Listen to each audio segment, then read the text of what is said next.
अस्सलाम वालेकुम दोस्तों, मैं हूं इरफान काजी। आज हम एक निहायत इम्पोर्टेंट टॉपिक पे डिस्कस करेंगे। एक बच्चा जिसकी उम्र सिर्फ 9 साल है, भूख और प्यास के आलम में 12 किलोमीटर का सफ़र नंगे पाँव बगैर किसी चप्पल के वो तय करता है। रास्ते में खारदार तारें और कंकर आते हैं, लेकिन उसकी वो परवाह किए बगैर सिर्फ इसलिए चलता जाता है कि उसकी माँ और उसके छोटे भाई और बहन वो भूखे थे, वो प्यासे थे, वो फाके के आलम में थे। लेकिन ये मासूम बच्चा दिल में शुक्रगुजारी लिए हुए, हाथ में एक बर्तन लिए हुए, सिर्फ दाल और चावल की तलाश में निकला और रास्ते में उसने जान दे दी, सिर्फ इसलिए कि वो बच्चा फ़लस्तीनी था, वो बच्चा गज़ा से ताल्लुक़ रखता था। लेकिन ये बच्चा आमिर, जो फ़लस्तीनी बच्चा था, सिर्फ 9 साल का, पूरी दुनिया को इंसानियत सिखा गया कि इंसानियत क्या होती है, जो तशक्कुर है उसकी क्या वैल्यू है। लेकिन पूरी दुनिया और पूरे मगरबी मीडिया और अक़वाम मुत्तहिदा अभी तक खामोश हैं। क्यों? क्योंकि आमिर सिर्फ फ़लस्तीनी बच्चा था, ये कोई अमेरिका या वेस्ट का बच्चा नहीं था। आज हम इस व्लॉग पे बात करेंगे, हमारे साथ रहिएगा और आपसे गुजारिश है कि हमारा यूट्यूब चैनल सब्सक्राइब कर लें। जी दोस्तों, आज हम एक स्टोरी डिस्कस करने लगे हैं एक फ़लस्तीनी गज़ा के बच्चे की, जिसकी उम्र सिर्फ 9 साल है। जी हाँ, हम बात कर रहे हैं आमिर की। आमिर गज़ा के एक दूर दराज गाँव में रहता है, जिसकी उम्र तो सिर्फ 9 साल है, लेकिन उसके कंधों के ऊपर बोझ जो है वो बिल्कुल बूढ़े शख्स की तरह है, जिसके ऊपर जिम्मेदारियां हैं घर की, ना सिर्फ अपनी माँ की बल्कि अपने छोटे बहन भाइयों की। जब गांव में फाका कशी का आलम आता है और खुराक मौजूद नहीं रहती, तो आमिर खुद ही फैसला करता है कि मैं अपनी माँ की जो आंखों में इस टाइम भूख है, मेरे छोटे बहन भाइयों की हालत ख़राब है भूख की वजह से, मैं उसकी इस मुश्किल घड़ी में उनका आसरा बनूंगा, सहारा बनूंगा, और मैं खुद 12 किलोमीटर सफ़र तय करके उनके लिए खुराक का बंदोबस्त करूंगा। जी हाँ दोस्तों, आमिर खुद उठा 9 साल की उम्र में, एक छोटा बच्चा जिसके हाथ में एक खाली बर्तन है, जो सफ़र तय करता हुआ रास्ते की खारदार तारें और कंकर उन सब की परवाह किए बगैर, खाली हाथ और खाली पैर, जिसके पाँव में कोई चप्पल नहीं, वो 12 किलोमीटर का सफ़र तय करते हुए एक फ़ौजी कैंप में पहुंचता है। जी हाँ, वो फ़ौजी कैंप दोस्तों अमेरिकन फोर्सेस का कैंप था, जहां गरीबों मस्कीनों को खुराक दी जा रही थी। आमिर के चेहरे पे मुस्कुराहट आई।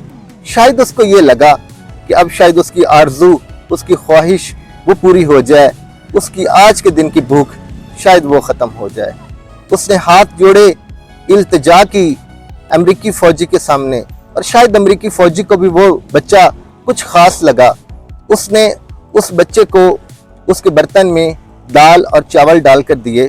शायद वो ज़्यादा से ज़्यादा एक टाइम की खुराक थी। जैसे ही आमिर के बर्तन में चावल और दाल आई, उसने फ़ौरन से उस अमरीकी फ़ौजी के हाथ चूम लिए। दोस्तों, आखिर क्यों?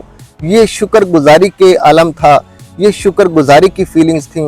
वो उस फ़ौजी को थैंक्स कहना चाहता था कि तुमने मेरी और मेरे घर वालों की, मेरी माँ की और मेरे छोटे बहन भाइयों की एक दिन की जो फाका कशी है उसमें तो मेरी मदद की है। देखो, वो ये पूरी दुनिया को बताना चाह रहा था कि मैं फ़लस्तीन से हूँ, मैं गज़ा से हूँ। आप लोगों ने सिर्फ मेरी एक लम्हे के लिए, एक वक्त के लिए मदद की है, तो मैंने हाथ चूम कर पूरी दुनिया को बताया है कि मैं नहिता हूँ, मेरे हाथ में कोई बंदूक नहीं है, मैं दहशत गर्द नहीं हूँ, बल्कि मैं मजलूम हूँ और मैं गज़ा और फ़लस्तीन हूँ। जैसे ही वो खुराक लेकर वापस अपने गाँव, अपने घर की तरफ रवाना हुआ, तो रास्ते में इसराइली चेक पोस्टों पर फौजियों ने उसको रोक लिया।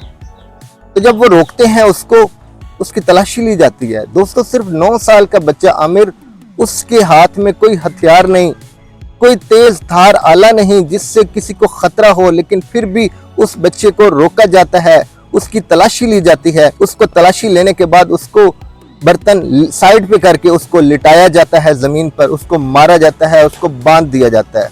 दोस्तों, इससे भी बढ़कर उसको वहाँ पे कत्ल कर दिया जाता है और उसको दरख्त के साथ लटका दिया जाता है। और वही अमेरिकी फ़ौजी जिससे वो अभी चंद लम्हे पहले खुराक लेके वापस जा रहा था अपने घर की तरफ, वो फौजी सिर्फ देखता रह गया और उसने छुड़ाने की बड़ी कोशिश की कि इस बच्चे को मैं छुड़ा सकूं ताकि ये बाहिफाजत घर जा सके। लेकिन उस अमेरिकी फौजी की भी इजरायली फौजियों ने कोई एक बात ना सुनी। उस मौके पर अमेरिकी फौजी ने एक बात कही और जिसको हमें जरूर याद करना चाहिए। उसने कहा, I have never seen a purer soul than that boy and I am failed to save him. उसने ये कहा कि मैंने इस जैसा मासूम बच्चा आज तक नहीं देखा और मैं इसको बचाने में नाकाम हो गया।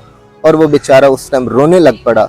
उसकी आंखों में आंसू थे बेबसी के कि मैं इस बच्चे को नहीं रोक पाया, मैं इस बच्चे को इजरायली फोर्सेस से नहीं बचा पाया। ये शहादत एक छोटे से बच्चे 9 साल के आमिर की दुनिया को झंझोड़ रही है। वेस्ट को, अमेरिका हो या बाकी वो ममालिक जहां एक बिल्ली के बच्चे की मौत पर भी सुर्खियां लगाई जाती हैं और मातम किया जाता है, लेकिन अब ना कोई मीडिया बोला, ना इंसानी हकूक की तंजीमें बोली, ना ही कोई अक़वाम मुत्तहिदा की आवाज़ आई और ना ही उन ममालिक की जो इंसानी हकूक के बारे में तो बहुत बातें करते हैं, लेकिन शायद उनको इंसानी हकूक सिर्फ अपने मुल्कों की और अपने अवाम की ही फिक्र होती है। उसके अलावा दूसरे मुल्कों के अवाम के हकूक और इंसानी हकूक उनको बिल्कुल भी नज़र नहीं आते। और ख़ासकर अगर बच्चा गजा से हो, फ़लस्तीन से हो, फिर तो उनकी आंखें बिल्कुल ही बंद हो जाती हैं। दोस्तों, आमिर तो चला गया लेकिन वो पूरी दुनिया का ज़मीर झंझोड़ गया कि तुम जालिम लोग हो, तुम सिर्फ बोलते हो तो अपने मतलब के लिए बोलते हो, तुम बोलते हो तो सिर्फ अपने मकसद के लिए बोलते हो, तुम्हारी आवाज़ में सिर्फ मुफाद नज़र आता है, तुम्हारी आवाज़ में और तुम्हारे बोलने में कभी इंसाफ, हम गरीबों के लिए, मजलूमों के लिए, हम गजा और फ़लस्तीनियों के लिए कभी हमारे लिए आवाज़ नहीं निकली। दोस्तों, आमिर तो चला गया। आमिर 9 साल का निहत्ता अपने बहन भाइयों और माँ के लिए खुराक लेने आया था, जिसको सेहूनी फोर्सेस इसराइलियों ने शहीद कर दिया। आज वो छोटा बच्चा हमारे लिए शहीद है और हमारे लिए फ़ख्र की अलामत है। आमिर, तुम इस दुनिया से चले गए, लेकिन हम इस तुम्हारी कुर्बानी को, तुम्हारी हिम्मत और तुम्हारे हौसले को हमेशा याद रखेंगे। आमिर, तुम्हारे ऊपर सलाम है हमारी तरफ से। दोस्तों, आज की वीडियो में इतना ही। अगर आपको ये वीडियो पसंद आई हो और आप ये वीडियो देखकर, सुनकर कुछ आपके दिल में आंसू निकले हों आमिर और उसकी एफर्ट्स के लिए, उसके घर वालों के लिए, तो इस वीडियो को प्लीज़ दूसरों तक शेयर कीजिएगा, लाइक कीजिएगा और इस चैनल को सब्सक्राइब कीजिएगा। आपसे मुलाकात होती है बहुत जल्द नेक्स्ट वीडियो में। तब तक अपना ख्याल रखें। अल्लाह हाफिज़।